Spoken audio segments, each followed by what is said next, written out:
नमस्कार। स्वत्व के डिजिटल प्लेटफॉर्म पर आपका स्वागत है। आज हम फिर बात करने जा रहे हैं छठ के अर्थशास्त्र की। लोक पर्व छठ का खांटी स्वदेशी अर्थशास्त्र है। छठ पर्व को लेकर यदि बाजार की बात करें तो यह यूरोप के किसी भी देश के बड़ी आबादी से बड़ी है। करीब 10 करोड़ लोग उपभोक्ता या उत्पादक के रूप में इस पर्व के बाजार से जुड़े हुए हैं।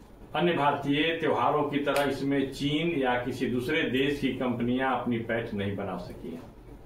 प्लास्टिक का उपयोग इस पर्व में वर्जित है, अतः प्लास्टिक प्रोडक्ट का बाजार इस लोक पर्व में बिल्कुल ही नहीं। इस पर्व में भगवान सूर्य की मूर्ति की पूजा नहीं होती, बल्कि प्रत्यक्ष सूर्य की आराधना होती है, उपासना होती है। बल्कि मिट्टी का पिंड बनाकर लोग छठी देवी का पूजन करते हैं। इसमें भी किसी प्रकार की मूर्ति की आवश्यकता नहीं।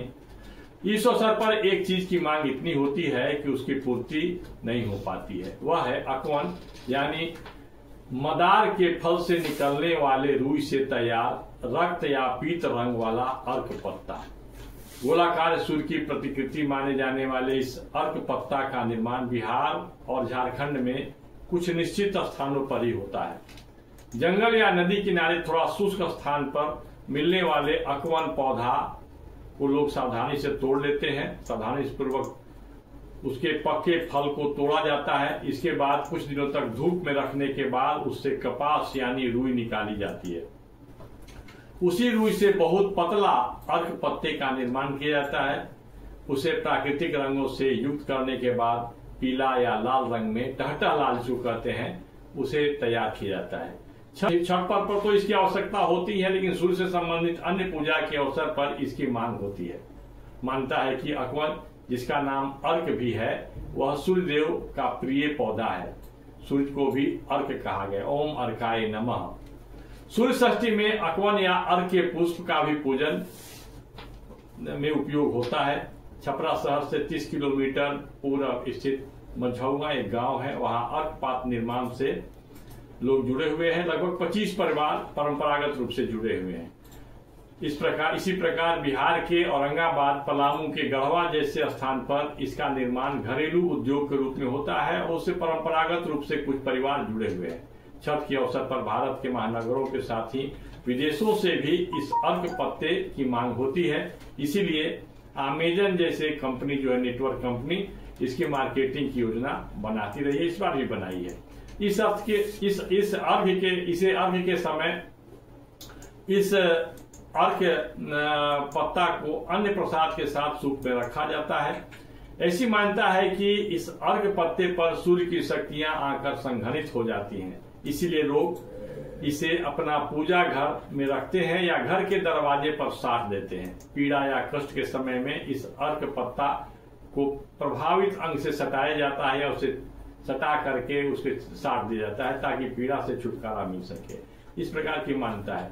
छठ के अवसर पर बांस से निर्मित सूप, दौरा, चंगेली यानी छोटी टोकरी का अर्घ के लिए इस्तेमाल किया जाता है।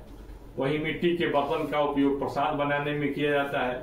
ढकना जैसे जो मिट्टी के बने हुए या छोटे जो कटोरा नुमा जो आकृति है, उसका भी उपयोग षष्ठी व्रत में अर्घ देने के समय किया जाता है।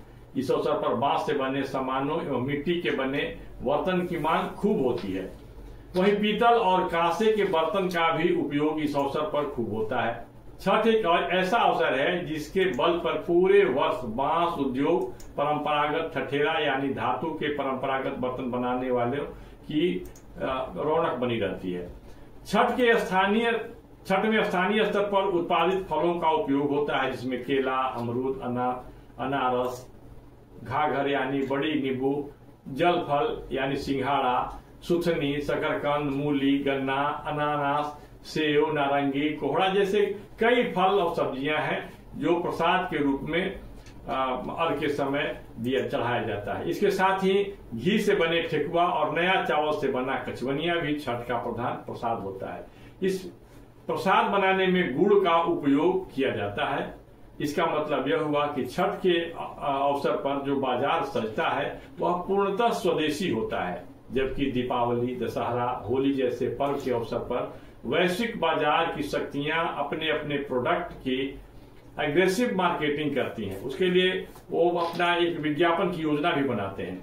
दीपावली के अवसर पर स्थानीय मिठाई बनाने वालों का बाजार समाप्त करने के लिए बहुराष्ट्रीय कंपनियां द्वारा तरह तरह के खरीद किए जाने की बातें सामने आती रही हैं। मिठाई की जगह चॉकलेट जैसे प्रोडक्ट को लाने के प्रयास होते रहे हैं और उसमें भी ये सफल रहे हैं। लेकिन जब छठ की बात होती है तब ग्लोबल मार्केट फोर्स का कोई भी खरीद काम नहीं करता। छठ ऐसा पर्व है जो लोग के मन मिजाज में पूरे गहराई से व्याप्त है, जिसे कोई डिगा नहीं सकता। इसीलिए यह भारत की सौम्य संपदा या सौम्य शक्ति की पूरे विश्व में ब्रांडिंग करने में समर्थ है। महान छठ पर्व प्रकृति के सानिध्य में जीवन जीने का एक प्रशिक्षण भी है। आधुनिकता की चकाचौंध से थोड़ी देर के लिए बाहर निकलकर लोगों को उनकी वास्तविकता से परिचय कराता है। यह छठ पर्व लोगों को उनकी मिट्टी, संस्कृति और परंपरा से प्राप्त लोक विज्ञान और लोक बुद्धि से जोड़कर उनमें नई चेतना का संचार करता है। सामूहिकता की उपयोगिता व उसके महत्व का भी एहसास इस छठ पर्व में होता है। जीवन के कठोर डगर पर चलने को तैयार कर देता है यह छठ पर्व। छठ पर्व का संपूर्ण अवसाद एक अवसाद तो है, खर्च होते हैं। ऐसा अनुमान है कि 1000 करोड़ से अधिक का बिहार में, केवल बिहार प्रदेश में इस अवसर पर टर्नओवर होता है। छठ पर्व का संपूर्ण अर्थात ग्रामीण उद्यम व पेशा पर आधारित है, जिसमें श्रम को महत्व दिया जाता है। खेतों में काम करने वाले किसानों को उनके परिश्रम का अच्छा लाभ मिलता है। वहीं इस पर्व के कारण बांस उद्योग, मिट्टी से बर्तन गढ़ने के वाले परंपरागत कलाकार व श्रमिकों के चेहरे पर भी खुशी दिखती है। उन्हें एक निश्चित समय में, प्रत्येक वर्ष में एक निश्चित काम भी मिलता है। तो इस प्रकार से हम देखें तो छठ पर्व का जो अर्थशास्त्र है वो बिल्कुल निहायत स्वदेशी है और यह एक दृष्टि देने वाला है। जय छठी मैया। आज बस इतना ही, फिर मिलेंगे। आपका छठ पर्व शुभ हो। धन्यवाद।